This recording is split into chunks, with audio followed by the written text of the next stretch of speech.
कल्याण डोंबिवलीमधल्या रेखा चौधरी प्रभाग क्रमांक 18, आसावरी नवरे प्रभाग क्रमांक 26 क आणि रंजना पेंडकर प्रभाग क्रमांक 26 ब हे 3 उमेदवार निवडून आलेले. हे कसं झालं? कुणी घडवून आणलं? हे कसं होतं? असंच काहीतरी जादूची कांडी फिरली आणि झालं असं नाही नव्हतं. मागे बऱ्याच गोष्टी घडलेल्या असतात, त्या पडद्याआडून होत असतात आणि त्या पडद्याआडून होणाऱ्या गोष्टी की जी सूत्र हलवली जातात, त्या सूत्र हलवणारा सूत्रधार जो असतो तो कोणीतरी एक अज्ञात व्यक्ती असतो.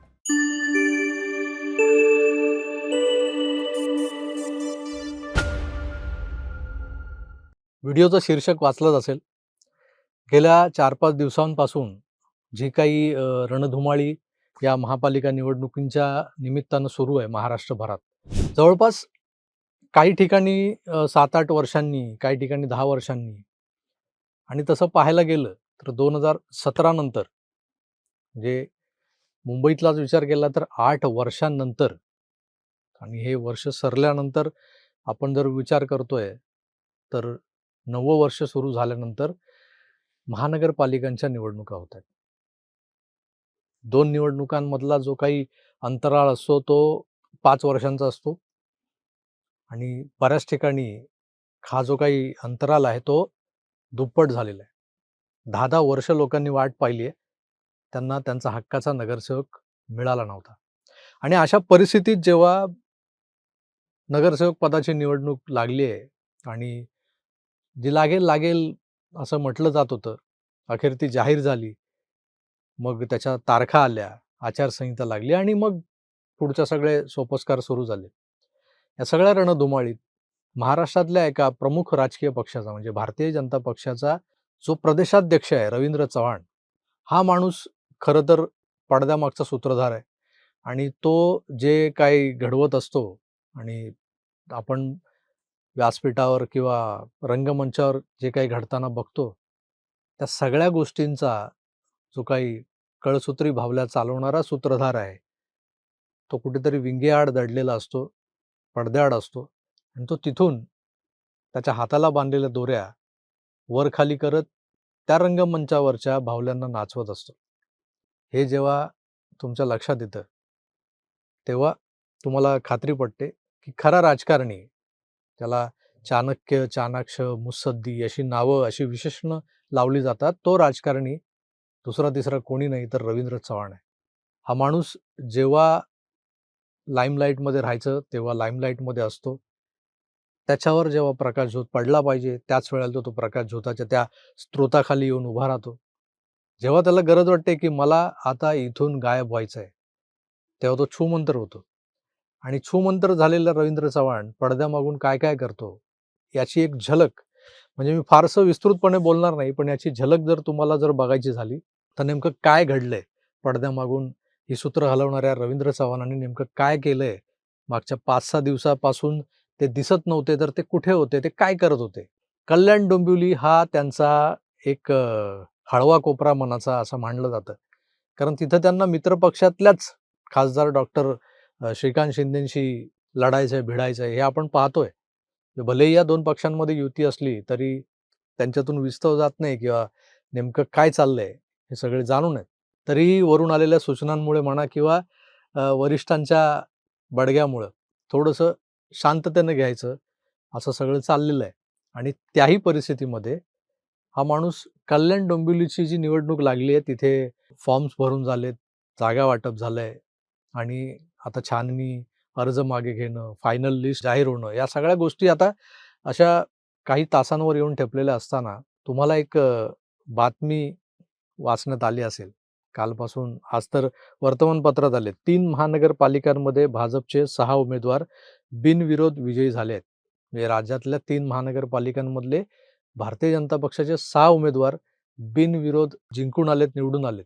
म्हणजे आपण आजवर जे म्हणत आलो ना, की निवडणुका कुठल्याही होत, या राज्यात क्रमांक 1 चा पक्ष हा भारतीय जनता पक्षच असणार, याची ही सुरुवात आहे. दुसरा कुठल्याही पक्षाचा उमेदवार हा बिनविरोध निवडून आलेला नाहीये.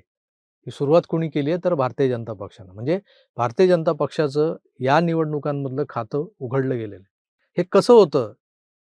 असंच काहीतरी जादूची कांडी फिरली आणि झालं असं नाही ना होत. त्यामागे बऱ्याच गोष्टी घडलेल्या असतात, ज्या पडद्याआडून होत असतात. आणि त्या पडद्याआडून होणाऱ्या गोष्टी, ती जी सूत्र हलवली जातात, त्या सूत्र हलवणारा सूत्रधार जो असतो, तो कोणीतरी एक अज्ञात व्यक्ती असतो. हा अज्ञात दुसरा तिसरा कोणी नाही, रवींद्र चव्हाण आहे. हे मला तुम्हाला सांगायचं आहे. कल्याण डोंबिवलीमधल्या रेखा चौधरी प्रभाग क्रमांक 18, आसावरी नवरे प्रभाग क्रमांक 26 क आणि रंजना पेंडकर प्रभाग क्रमांक 26 ब या 3 उमेदवारांना त्यांच्यासमोर असलेले उमेदवार किंवा काही ठिकाणी उमेदवारच समोर नसल्यामुळं बिनविरोध निवडून येणं सोपं होतं किंवा ते बाय डिफॉल्ट असतं. तसं होऊन हे 3 उमेदवार निवडून आलेले. हे कसं झालं? कुणी घडवून आणलं? आणि त्यात नेमक्या कुठल्या बाबी त्याला कारणीभूत होत्या? यावर जर बोलायला गेलो तर फार विस्तारानं बोलावं लागेल. या सगळ्या गोष्टी आपल्याकडे टप्प्याटप्प्याने येतीलच. त्याची माहिती आपण घेतोच आहोत.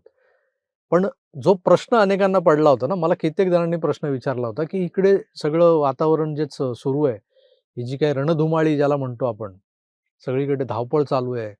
उमेदवारांच्या जीवात जीव नाहीये. काही लोकांच्या तिकिटी कापल्या जात आहेत. काही लोकांना दिलेले एबी फॉर्म परत मागवले जात आहेत.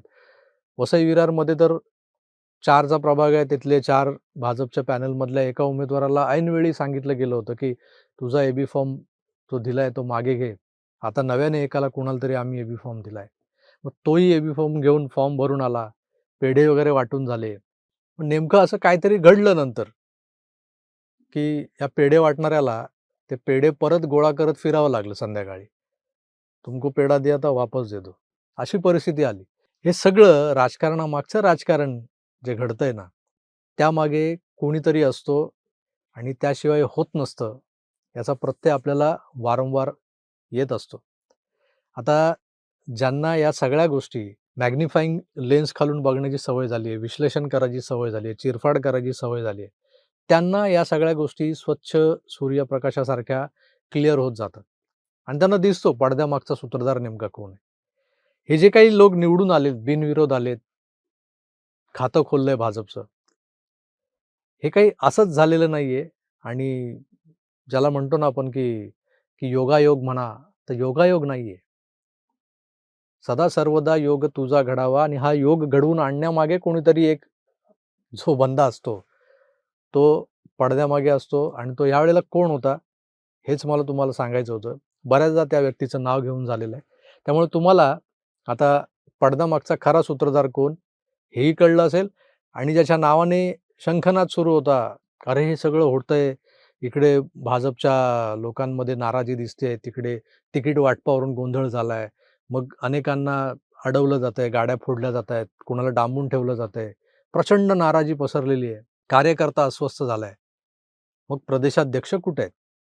प्रदेशाध्यक्ष हे कुठे हिमालयात जाऊन तपश्चर्येला बसले नव्हते किंवा कुठल्या रिसॉर्टला जाऊन आराम करत नव्हते. तर ते त्यांचं काम इमाने इतबारे करत होते. त्यांचं जे काही इलेक्शन मेकॅनिझम आहे, ते अविरत सुरू आहे आणि त्या मेकॅनिझममधून जे काही पहिलं प्रॉडक्ट बाहेर पडलंय, ते अशा या बिनविरोध निवडून येणाऱ्या उमेदवारांना मिळालेलं यश. भारतीय जनता पक्षाचं खातं उघडलं जाणं, यामागे दुसरं-तिसरं कोणीही नाहीये. तर रवींद्र चव्हाण नावाचा हा जो काही नवा एक चाणक्य निर्माण झालाय भारतीय जनता पक्षात, तोच आहे. हे मी सप्रमाण पुढच्या काही एपिसोडमधून तुम्हाला सिद्ध करून दाखवेन. घोडा मैदान दूर नाहीये. तोवर वाट पहा. तूर्तास मी इथेच थांबतो. पुन्हा भेटूच. तोवर आपली काळजी घ्या आणि पाहत राहा आपलं आवडतं YouTube चॅनल आकार डीजी9. धन्यवाद. नमस्कार.